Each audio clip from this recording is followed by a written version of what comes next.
And so, as we have expected, we've had a couple more looks into the behind-the-scenes style videos of Gran Turismo 7, albeit on this occasion kind of leaked videos, not in terms of videos that we were never supposed to see, of course, but more likely videos that were released at the wrong time.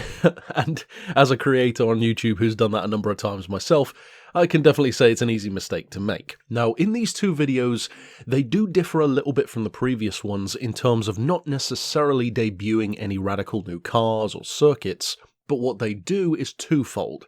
One is we have a significant new piece of information, and secondly, we get a better look at certain vehicles. In fact, I believe for the first time, possibly the first time at least, in any Gran Turismo 7 content, we've got a good look at the Mercedes SLR McLaren, which of course is a returning car. It's my favourite Mercedes, I'm looking forward to using it again. We actually see much more of a focus on supercars and hypercars, in fact, in the second trailer with the Aventador, the Veyron, Huayra, Vulcan, etc. So that's great to see. We already knew those were going to be in the game, of course, because everything from GT Sport in terms of cars is being carried over anyway. Now, the other more significant thing actually comes from the first trailer, which is more about the tuning and modification side, and that is that, as you could kind of allude to, we already knew that this was going to have much more of a conventional approach to having loads of different tuning parts.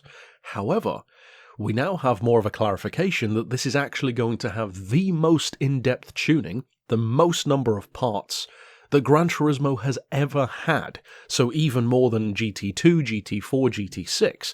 Now, for somebody who maybe started the series with GT Sport, maybe you're really into the esports side, you're a pure driver, you're not really into tuning, you're more just into racing, then this probably won't matter too much to you, especially with stuff like esports and balance of performance, because that essentially cancels out tuning anyway and just levels the playing field. For those who are more like myself though, and I think for a lot of us more traditional Gran Turismo players, this is great news. Because in the same way as photographers having twice the amount of scapes to work with in this game than what was already a fantastic amount in GT Sport, likewise with tuning, this is fantastic news. Of course, tuning in Gran Turismo is how this channel really got started back in the potato cam days, and of course it will always have a special place for me. With circuit tuning, drift tunes, drag tunes, top speed tunes, I've basically been doing tuning for everything within Gran Turismo for many years, and it's only more recently that has kind of dwindled because, especially in GT Sport, it just doesn't really matter as much as it used to. So apart from having, of course, spicy new cars and exciting new tracks, this is actually one of the pieces of information which excites me the most. This is very personal, very important to me, and to anyone else who loves and enjoys tuning.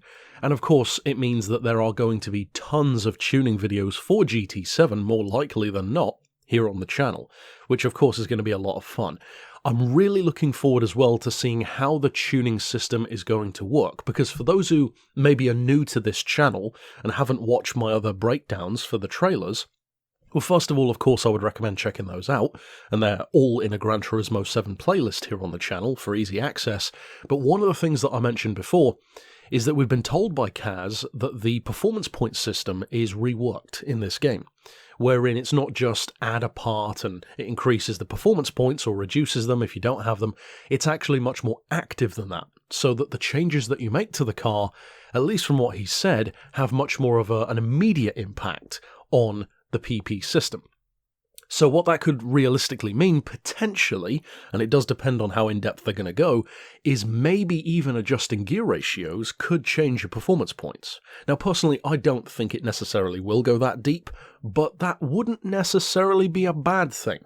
Because at the end of the day, if you're tuning a gearbox to give a car an extra 20-30 miles an hour, well, that kind of should factor into the performance points, because you're giving that car a huge advantage. It does mean, though, that for those of us who, in a variety of racing games, loved finding these weird little oddball vehicles that would be way better than they should be in a particular class, that might go away to some degree, because cars will be affected more by the tuning, and so things will probably be more fair.